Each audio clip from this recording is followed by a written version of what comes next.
Ladies and gentlemen, I am very happy to welcome you back to the last session of the conference and to say hello for the first time to those who could not be here this afternoon.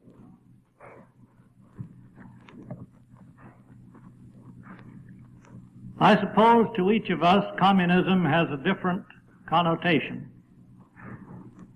To some of us it is a theory, sponsored by Marx and Engels. To some of us it is headlines in the paper, Senator McCarthy denouncing Philip Jessup or Owen Lattimore, and they in turn defending themselves. To some of us it is a trial, the trial of Alger Hiss and Whittaker Chambers, Elizabeth Bentley, Remington, and a lot of others. To some of us it is a war in Korea, a threat in Iran, an insurrection in Indochina, or a dark cloud no bigger than a Russian bear over the horizon. I venture to say there are very few in this audience to whom it is a reality, as it has been a reality and a menace to our speaker this evening. Her father was King Ferdinand of Romania, a Latin country surrounded by Slavic nations on the shores of the Black Sea. Her mother was the world-famous Queen Marie of Romania, who came here with her daughter 25 years ago.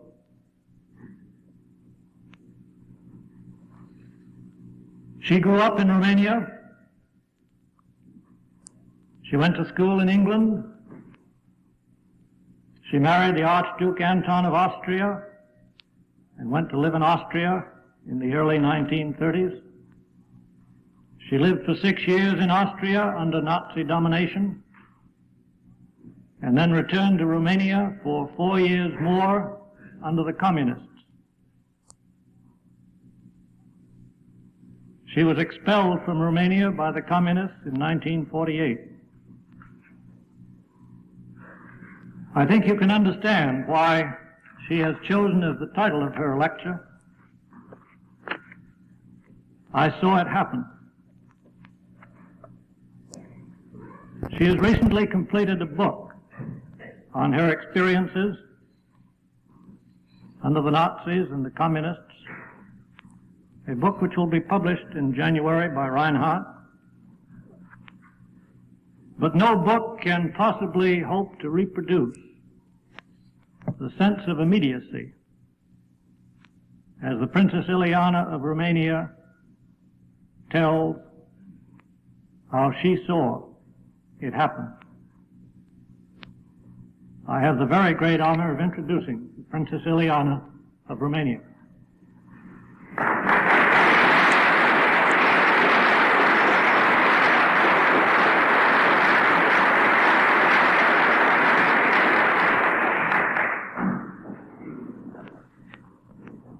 I am very happy for the occasion to speak to a group such as you, people who are interested in education and in business.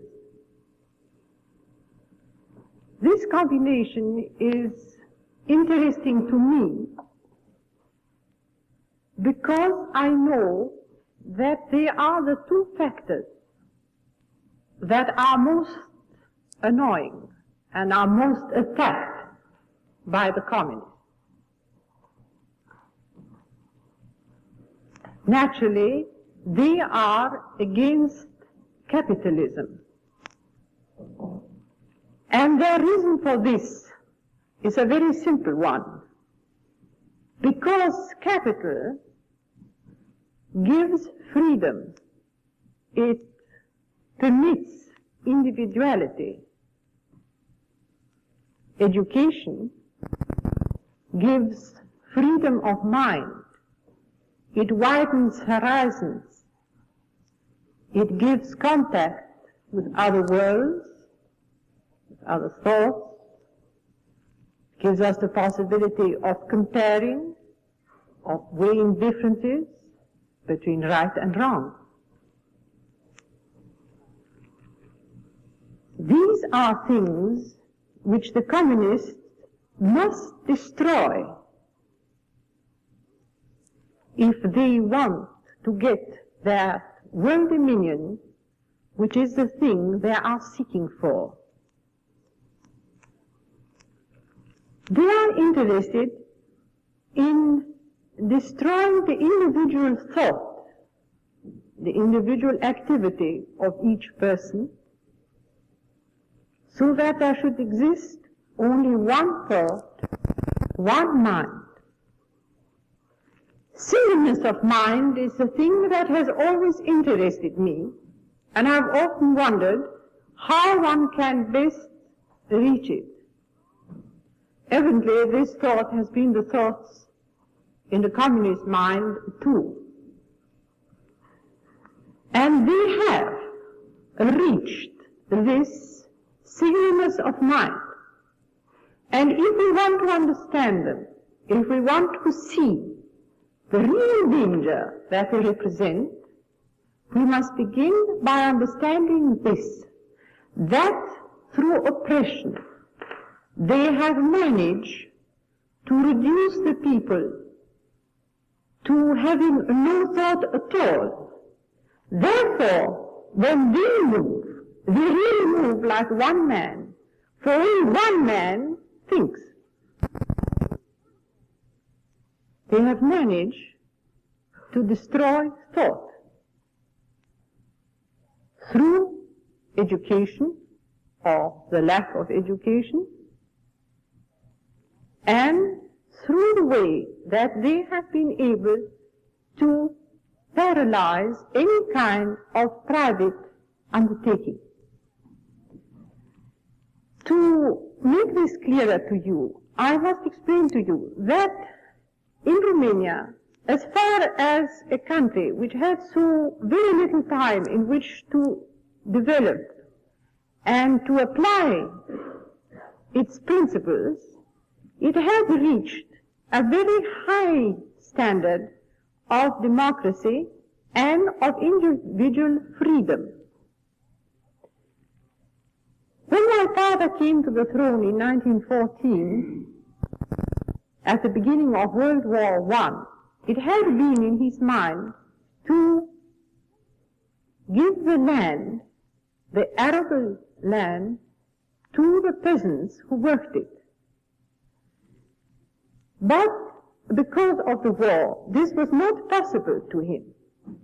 Still, he promised it to his people, and he promised it at a very sad and terrible moment of our history during that first war, when we had reduced our country to 1/3 of what it had been before, when the Russian army that had been our allies had turned against us, when they had become communists and had made peace with the Germans.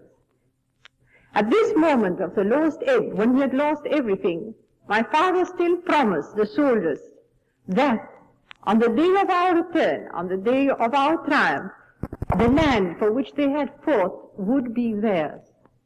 And this faith of their king helped them to overcome those terrible years.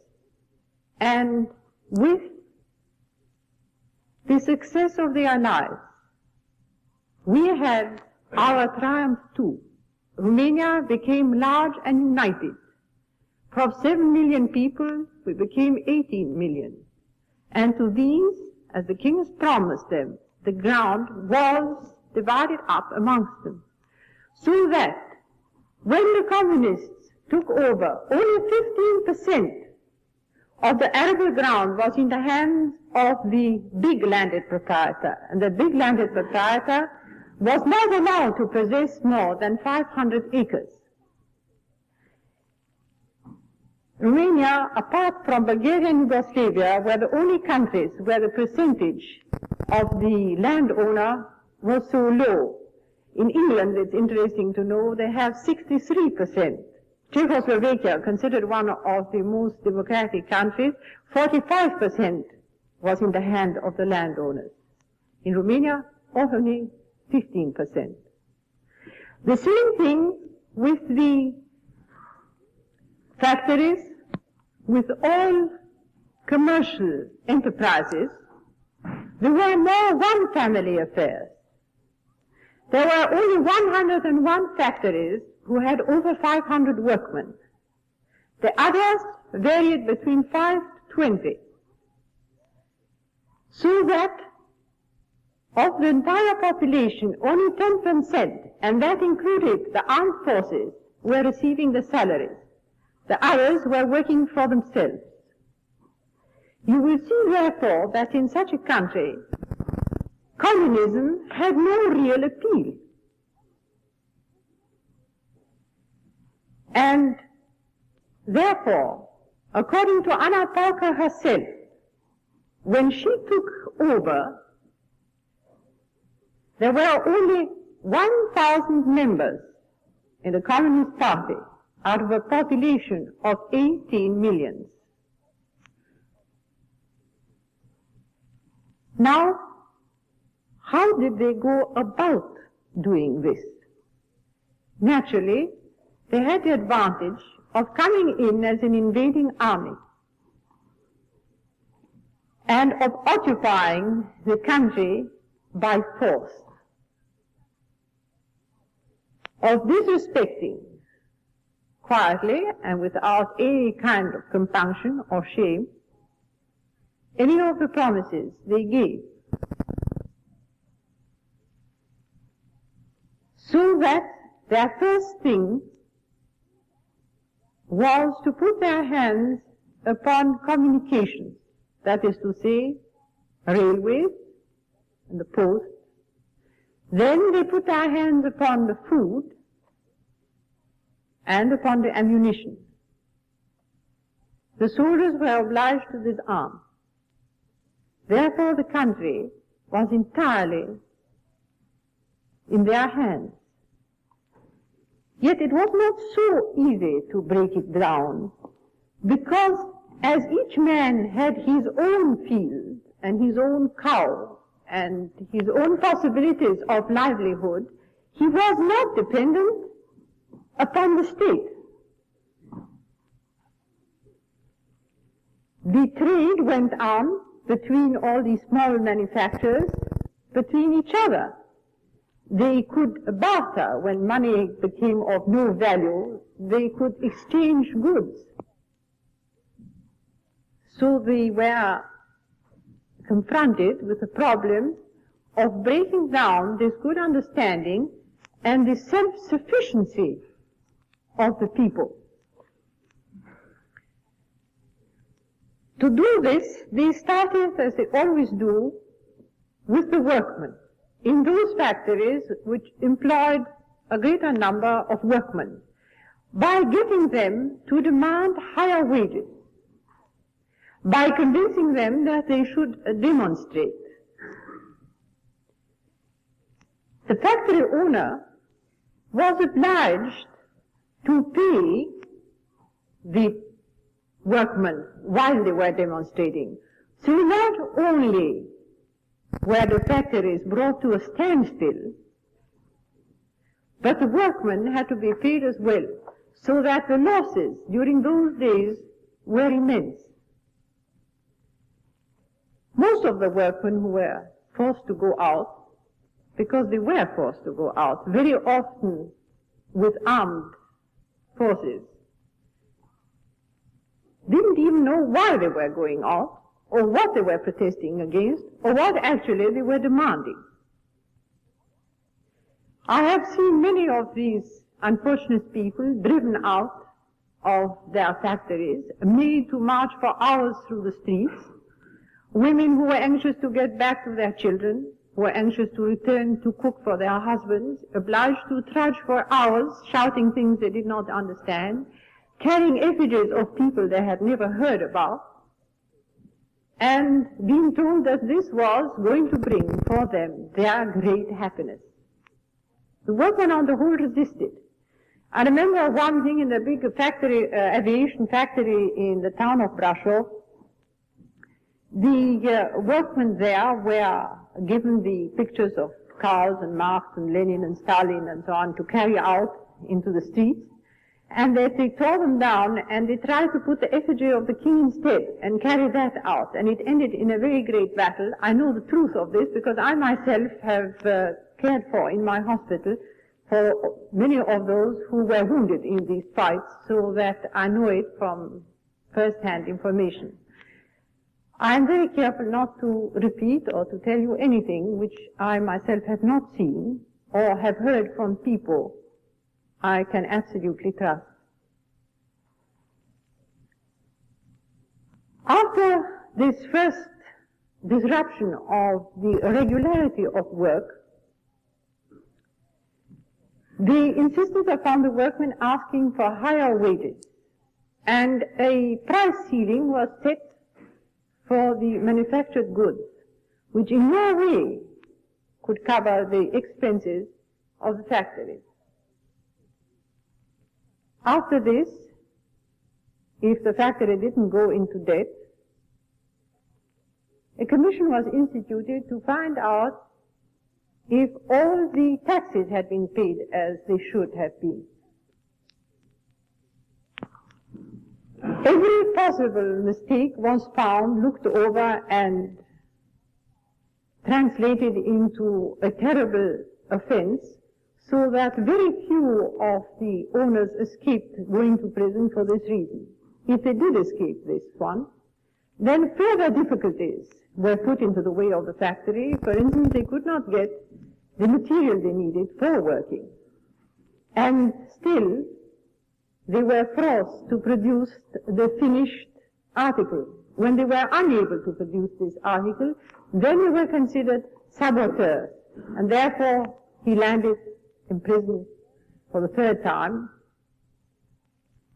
And the factory could now be passed over to the workmen to whom it naturally belonged. Now, the Romanian has a very great respect for what is not his. Therefore, it never fell into the hands of the better workmen to head their factory, but to the discontent, to those who had never been any good. They would now be at the head of the factory, and they would further reduce it to a useless enterprise.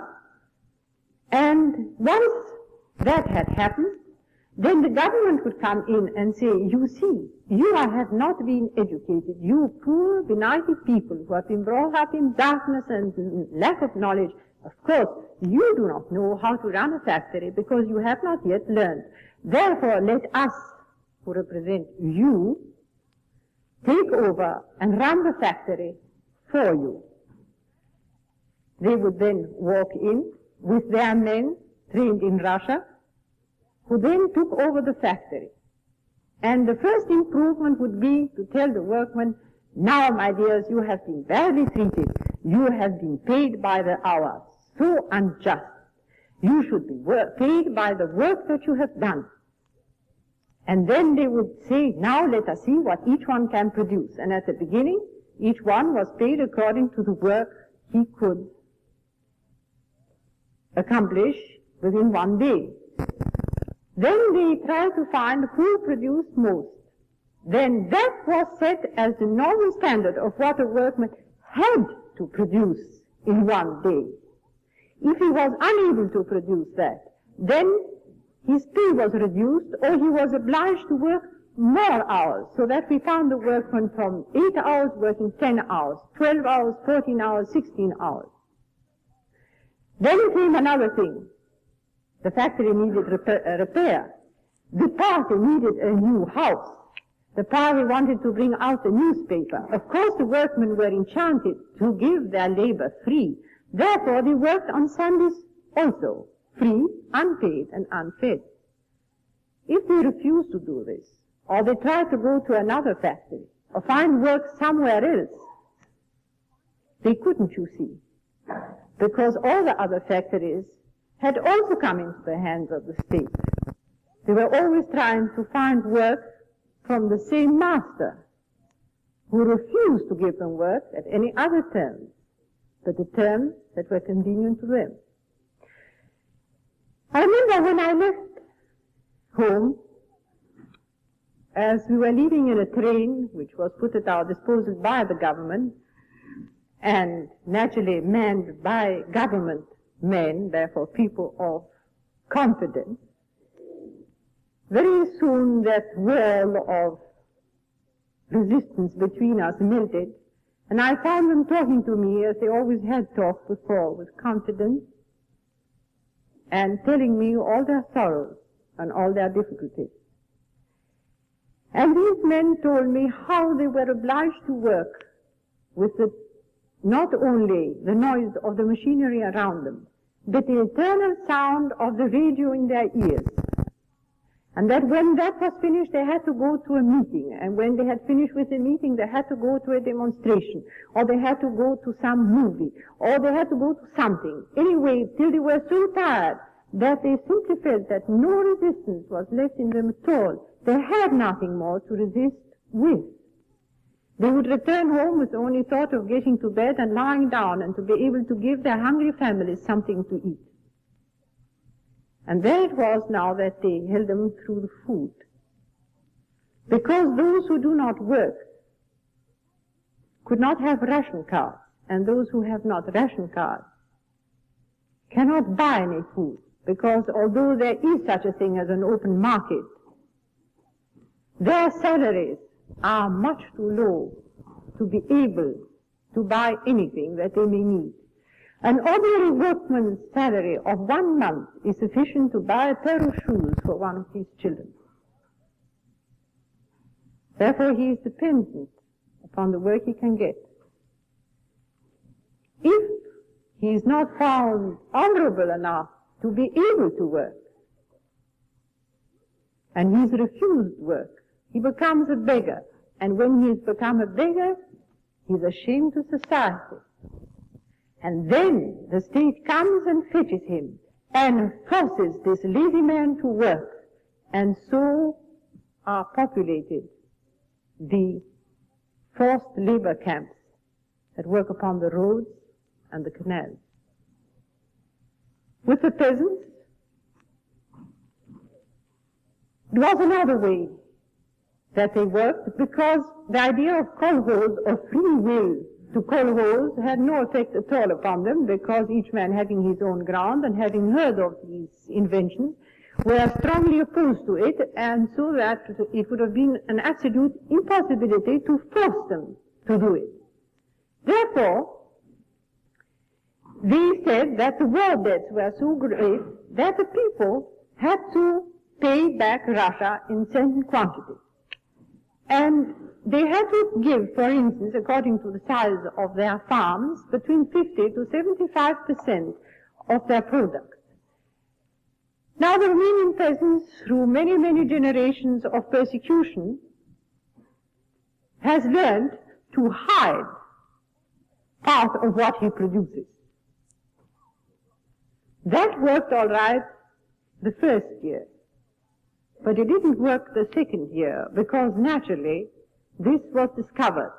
Therefore, the ground was measured, the animals upon it were counted, and the government decided that they must give so much for that piece of ground, whatever it produced. They said this ground must produce so much.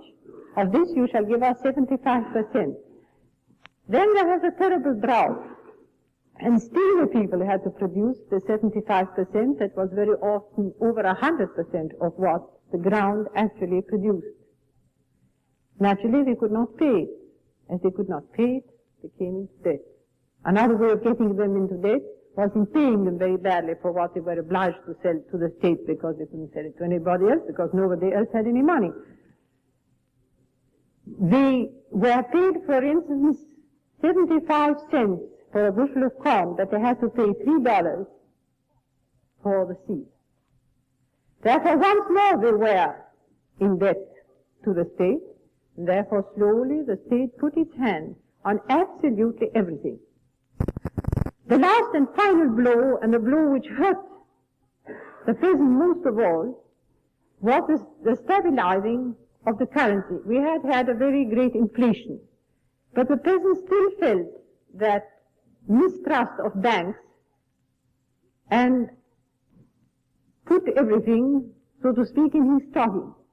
And suddenly, from one day to another, this money was brought down to a very low ceiling, but everybody had to give all the money they had put aside, and indifferent to the sum which you deposited, each man got about $2.50 to start with. Absolutely the same, from the king down to the last peasant, except naturally the party, received $2.50 to start life with again. 80% of our population is rural. They will live on farms. This was an absolutely terrible blow to them. It is easily understandable that they were reduced to absolute powerlessness. Still the resistance was there. It was a strong spiritual resistance. And the strongest of all was amongst the young. They would not give in. They would not give in. All the schools, from the very youngest to the universities, they resisted with all power they had against any kind of attack, any kind of change, any kind of trying to change history for them. They resisted and they contradicted. Still, they managed to get in here too. And the first way was to try and gain the confidence of the children. Now we all know that children and students like complaining against their teachers, that they think things could be managed much better differently, that hours are too long, that this and that could be changed. Now someone would be found who would come as one of their teachers to intervene between them and the faculty, who would listen to their difficulties and help them, were in fact a help at first. And then slowly they would say, now do you not think that we could make a nice party? And don't you think that for that party we could decorate this room in a nicer way? And then for the decorations they would be given red flags, the picture of Stalin. The children would try and put up the king's picture.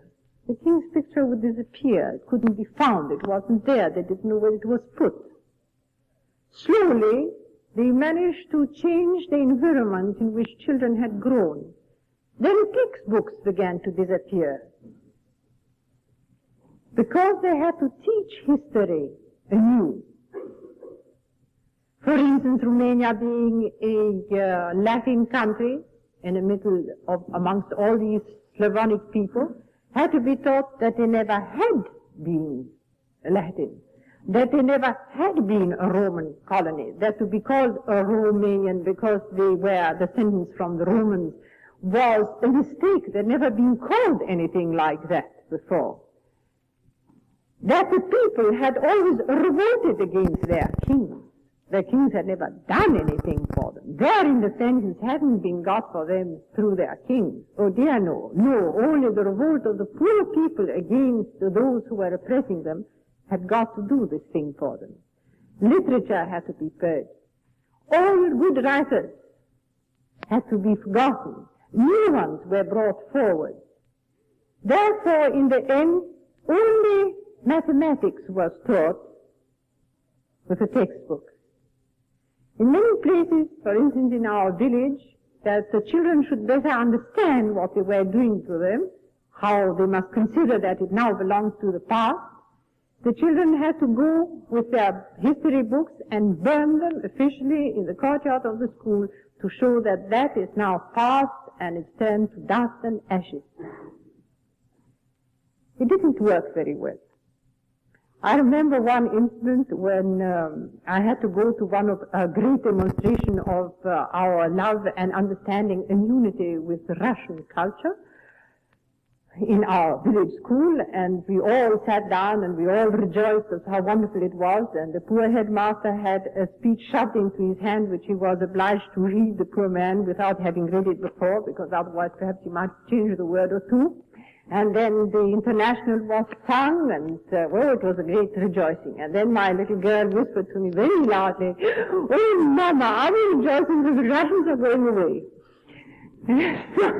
Which I must say was most striking for me and for the school. But it also shows that the children didn't understand, and that the teachers certainly didn't teach them what they were expected to do. Then we started the spy system amongst the children, that one child should spy upon the other child. And children naturally resisted against it. They tried to offer them recompenses. They would pass their classes better. But the children wouldn't. So then they invented another and much more effective method. They persecuted the children's parents. A father would lose his job. A mother would be obliged to leave her house, and so on. Therefore, they could not resist. And still the children resisted, because they used to inform each other. Comrades would tell each other, "I am spying on you."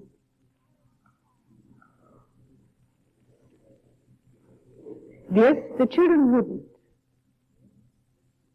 But, all the same, another little girl was telling me once, she was telling me of all the beautiful pictures they had about communism and communist Russia, and she said, "Oh, we just walked around and we used to say, 'Oh, how beautiful, oh, how wonderful,' till at last we weren't allowed to pass any kind of remark in front of these pictures.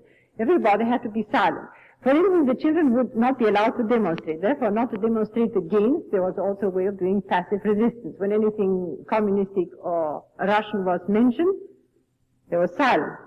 When anything Romanian or the king was mentioned, everybody got up and demonstrated wildly. That was forbidden. From then on, nobody was allowed to clap or cheer in any school for any kind of occasion whatsoever. Effectively, silenced. In a kindergarten, the children were asked how they began their day. And they said, "Oh, with the Lord's Prayer." "How nice. Won't you repeat it?" So one of the children got up and repeated it. And when they got to give us this day our daily bread, the teacher said, "How nice. Now, did you get your daily bread today? We'll see. Will you get it tomorrow? I think we'll wait here and see if God sends you your daily bread." And they kept the children like that for 3 days. And then they said, "You see what nonsense all that is. Look, now, if you make a petition to Father Stalin, why, you'll get bread immediately." And bread was brought to them. Of course, there's the reaction of the home. The home can resist. But the home cannot resist, because so many houses are needed for all the grand new things that the government is doing. And all the people who have lived in these houses have to live somewhere else. So they have to be put into the apartments of other people, whose houses are naturally also confiscated. Because why should anybody have anything so unjust as a whole family, all by themselves, as a whole house? Quite unnecessary. Every family, one room, quite sufficient for everybody. And the house should not belong to one person, but should belong to all. Therefore, to the state, because, of course, the state is everybody. And so that people found themselves paying rent to the state for living in their own houses. And not living in their own houses by themselves, but living with other families in their own houses. And of course not the people you would choose to live with, but the people you are obliged to live with. And they always would try and take those people from outside the towns, all the riffraff, the gypsies, the nomads, would be brought in and installed in the middle of the town, and therefore all these people mixed up together, and no one knowing which one was betraying the other, or what methods were being used for this betrayal. I was working at one time for the underground with one of the police. And he one day came and he told me quite honestly, he said, look here, I'm helping you, but do you not understand that I'm betraying you too? I am paying for the information I'm giving you. That's to say, I'm making you pay for the information I'm giving you. But he said, now that you know, tell me something which you like to be repeated. Still, that was because the old affection was there. They still trusted me. They knew I wouldn't give them away. And here comes the great point, I think, of the whole matter. They use fear. That is the dominating power of the communists. Fear, to inspire fear into each man. And the only way of resisting them, the great importance of resisting, is not to be afraid. And I think that in this is the chief message which I feel obliged to give, because I do not feel that my life has been spared for nothing. I do not think that it ends in just bringing up my children. I am grateful to have them here, to have them brought up in freedom and in real democracy. But I do not think that my duty ends with that. I think I owe something to those who remain behind and those who resist, because the wonderful part is that they do go on resisting. They are slaves. They're not even allowed to possess a typewriter. They may not even buy pen and paper without writing a petition first. Yet these people resist because of something inside, because of the strength of their faith that has carried them through many generations and many, many occupations. I just read a very wonderful paper that has been smuggled from Romania out. And in one thing they say, we have become slaves. We have been turned into a country that knows no joy, no happiness, no hope, no rest. Yet we have come through this storm that has passed over us to know the difference between right and wrong as we have never known it before, and as you in the West do not know it. In another part of the letter, he says that the bells of the churches that now are still are ringing much louder in their hearts than they ever rang before. The real resistance, therefore, does not stand in things material, but in those things of the spirit. And I think it's very important for us of the free world to understand that in time. Let us profit by the suffering of the others, by the misfortunes that have befallen them, and get that right view, that real view of what is right and what is wrong, and to try and face it fearlessly, convinced of the justice of our cause. I do believe most firmly that all the world is menaced. It may not be menaced by a Russian invasion, as it has happened to Europe. But we are menaced by very great changes brought about by all that has happened. Menaced by things I have myself heard from young people of this country. By that belief that there is some good in this evil. I was speaking to a young girl the other day, and I was trying to tell her that personally I had no resentment. I did not feel bitter, because personally the communists had done me no harm.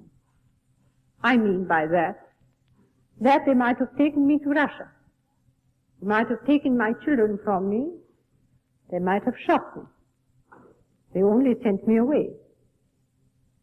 Therefore, I speak myself without personal resentment. And the girl said to me, "Oh, how wonderful, how glad I am to hear somebody say something good about them." So I said, "No, child, I'm sorry. I cannot say anything good about them. No, not one single word. It is the absolute incarnation of evil. And the terrible part is that those who are possessed by it are convinced that they are doing right. How this can happen, I cannot explain. I have lived with them 4 years. I have talked to Anna Parker and to many other communist leaders. I have worked alongside them. They have helped me help the poor. They have helped me in my hospital. And I repeat, I cannot understand. Because to us it is inconceivable that one can see hope for the future in destroying everything there is, in building a new world out of absolute ruin. They believe that one must ruin everything that reminds one of the past, be it good or bad, must be destroyed, leveled out, and then they can start to build their new world upon that. A lady said to me yesterday in New York, "But don't they understand that there is no joy in doing things without love?" No, they do not understand. They really do believe that this is the way. To us it is incomprehensible. Because if you say, "But it's the joy of power," it isn't a joy of power. Because where is joy of power if you arrive at the very, very top of things, that you can cut off people's heads, that you can have all the motor cars you want and all the palaces and all the rest of it, and you can't trust your own wife? If you live in fear, if you cannot drive in the street without having a guard around you. I remember when I was leaving, one of my last conversations with these charming gentlemen, he was accusing me of having had too many cars, which according to them was the greatest sin of all. Naturally, he himself had 10, but then he was a representative of the people, so that was a different situation. And I said, "Well, but I had a hospital, you know, and I had an ambulance, and I transported all these people, and also for the work for my farm, so I didn't sit in all the cars by myself." And then I said to him, "But tell me, do you pick anybody up off the street? Do you give anybody a ride?" And so he said, "No, of course I don't." And I said, that is the difference. You are afraid and I'm not. It's the difference between having power and being loved. He did not love me for it. And he said, "Enough, we have finished." Well, I only had the pleasure of telling him what I thought of him. But that's the whole point. They are afraid. And the whole thing is based up on fear. Now, often I have wondered, having children myself, what can we do for the children of the future so that they should not be put into the danger of believing that these sort of things, this power, can bring happiness, that you cannot level down, that you must uplift, that things do not grow out of ruin. What can we do about it? How are we going to bring them up to face whatever is going to come? What comes may be very beautiful. and very comfortable and a great improvement. It might be the destruction of everything we know. Of one thing I'm convinced, it is something we none of us know today. Therefore it is difficult to prepare for something which we cannot exactly face nor put our finger upon. I believe it is important to teach our young to be ready to face whatever it is, be it good or be it bad, to be ready to adapt themselves and not lose themselves, to be individuals, to know how to use their wealth. Wealth is a very great power, can be a very great power to good, but it can be a very great power to bad. I have met such wealthy people whom I said brought me nearer to communism than any communist ever did. I think we should try to show them how things could be used to help, how things could be used to create good instead of bad. I know I'm generalizing, I'm saying something that many people have said before, only many of them have said it out of principle. I'm saying it from conviction and from what I myself have seen and lived through. I don't like on the whole speaking about myself, but this is an example of what I mean. My parents wished to see me safely provided for, and they tried to put small but sufficient sums of money in different places for me to be able to depend upon should anything happen to me. Well, that anything did happen, and very terribly, and none of the money which they had put for me aside in different places have I been able to touch. But the friendships which they had built, the friendships that I myself had built through my work for the young, have opened the door for me, have given me the possibility to bring up my children in your country and to start again. In fact, the only security worth having is the moral one. I remember when I came here first, everybody said, well, then now you feel secure. Now you've come here for security. Now, when you get money, you must see how you're going to put it. And I said, no, I won't. I do not believe in that kind of security. For me, it has gone. I only believe in the work of what I have for now, and to build through it for the future. But to put it away for any kind of safekeeping, alas, I personally have lost my faith in that. I do not want to say that I disapprove of wealth, or of pushing things for the future, or of trying to build up works that our children can go on with. I only say we must teach them not to depend upon it, that they should be dependent upon what is inside them, of how to use their two hands.